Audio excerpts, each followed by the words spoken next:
Good morning all. आज का हमारा टॉपिक है क्रिया प्रसूत अनुबंधन सिद्धांत, जिसे अनुक्रिया उद्दीपन सिद्धांत या आरएस थ्योरी भी कहा जाता है। यह सिद्धांत बीएफ स्किनर द्वारा दिया गया है।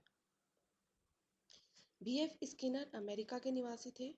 इन्होंने अपना प्रयोग कबूतर और चूहे पर किया। स्किनर द्वारा क्रिया प्रसूत व्यवहार के बारे में बताया गया। क्रिया प्रसूत का अर्थ होता है कोई भी ऐसी क्रिया जो मानव द्वारा अपनी स्वेच्छा से की जाती है सक्रिय रहकर, और सक्रिय वह तब होता है जब उसे किसी चीज की जरूरत होती है और उस जरूरत को पूरा करने के लिए वह कार्य करता है। इसे ही स्किनर ने क्रिया प्रसूत व्यवहार का नाम दिया है। स्किनर के अनुसार उद्दीपन को पहले प्रस्तुत नहीं करना चाहिए। पहले जो अधिगम करता है उसे अनुक्रिया करने देना चाहिए। यदि अनुक्रिया ठीक होती है तो उसको उचित पुनर्वलन देना चाहिए। यानी कि पहले जो भी व्यक्ति या बालक है उसे पहले कार्य करने दिया जाए। कार्य करने के बाद वह किस प्रकार से कार्य करता है या कैसा कार्य करता है, अगर उसका कार्य ठीक है तो उसे उचित पुनर्वलन देना चाहिए। पुनर्वलन जो है कार्य करने से पहले नहीं दिया जाना चाहिए, हमेशा बाद में दिया जाना चाहिए। स्किनर ने पुनर्वलन के दो प्रकार बताए। पॉजिटिव रेनफोर्समेंट, ऐसा पुनर्वलन जो अनुक्रिया की संभावना को बढ़ाता है, जैसे कि पुरस्कार, सम्मान। जो जो सकारात्मक पुनर्वलन होता है, जब कोई भी अच्छा काम हम करते हैं तो जब हमें कुछ अच्छी चीज बदले में प्राप्त होती है, जैसे मान लीजिए हमने कोई अच्छा काम किया और हमें पुरस्कार मिला, सम्मान मिला, तो उसे जो है पॉजिटिव रेनफोर्समेंट कहा गया। जबकि नेगेटिव रेनफोर्समेंट या नकारात्मक पुनर्वलन ऐसा पुनर्वलन होता है जो अनुक्रिया की संभावना को कम कर देता है, जैसे कि निंदा या दंड। अगर कोई भी पुनर्वलन हमें निंदा निंदा के रूप में या दंड के रूप में मिलता है तो हमारे कार्य करने की गति में कमी आ जाती है। तो इसे स्किनर ने नकारात्मक पुनर्वलन कहा। इसके बाद देख लेते हैं कि स्किनर का जो प्रयोग था वो क्या था। स्किनर ने एक स्किनर बॉक्स बनाया। उस बॉक्स में उन्होंने एक सफेद चूहा रखा और उस बॉक्स को एक लीवर से अटैच कर दिया। जब वो चूहा भूखा होता तो वो इधर उधर घूमता पूरे पिंजरे में, कभी दीवार काटने की कोशिश करता, कभी पिंजरे को काटने की कोशिश करता, और वो बहुत सारी क्रियाएं उसके अंदर करता, कोशिश करता, हाथ पैर मारता। जब वो अपने हाथ पैर चला रहा था, मार रहा था, इधर उधर घूम रहा था, तो अचानक से उसका जो पैर है लीवर के ऊपर आ गया। जब लीवर के ऊपर उसका पैर आया तो जो जो भोजन के रूप में गोली थी वो स्वयं ही उसके भोजन के रूप में उसे प्राप्त हो गई।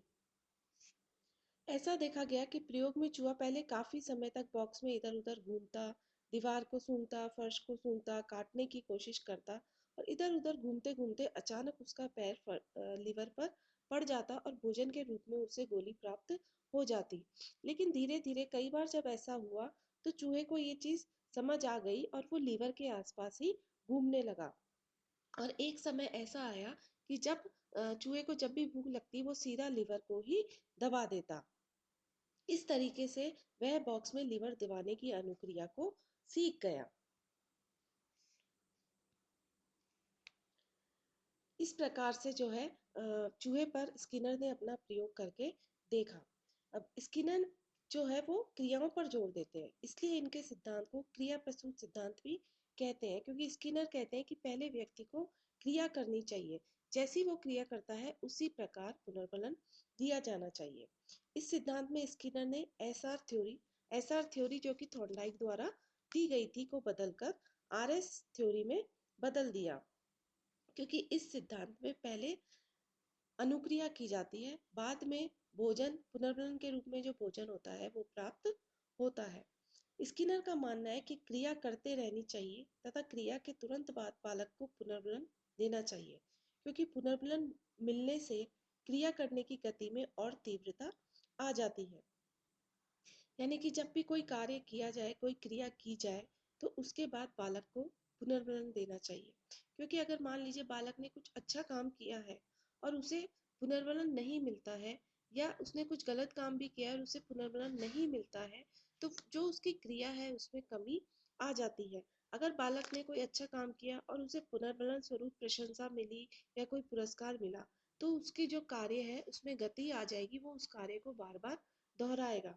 तो स्किनर ने यही कहा कि क्रिया करते रहनी चाहिए और क्रिया के तुरंत बाद जो है बालक को पुनर्बलन देना चाहिए, जिससे कि उसके कार्यों में गति आ जाए। स्किनर का जो सिद्धांत है स्किनर का जो सिद्धांत है उस सिद्धांत के कई शैक्षिक महत्व निकल के आते हैं। इस सिद्धांत का प्रयोग बालक के वांछित व्यवहार में परिवर्तन लाने के लिए किया जा सकता है।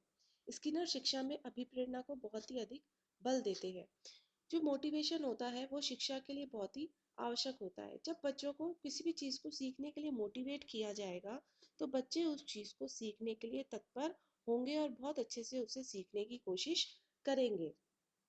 क्रिया के अनुसार सकारात्मक व नकारात्मक पुनर्बलन तुरंत देना चाहिए, क्योंकि देर करने से इसका प्रभाव कम हो जाता है।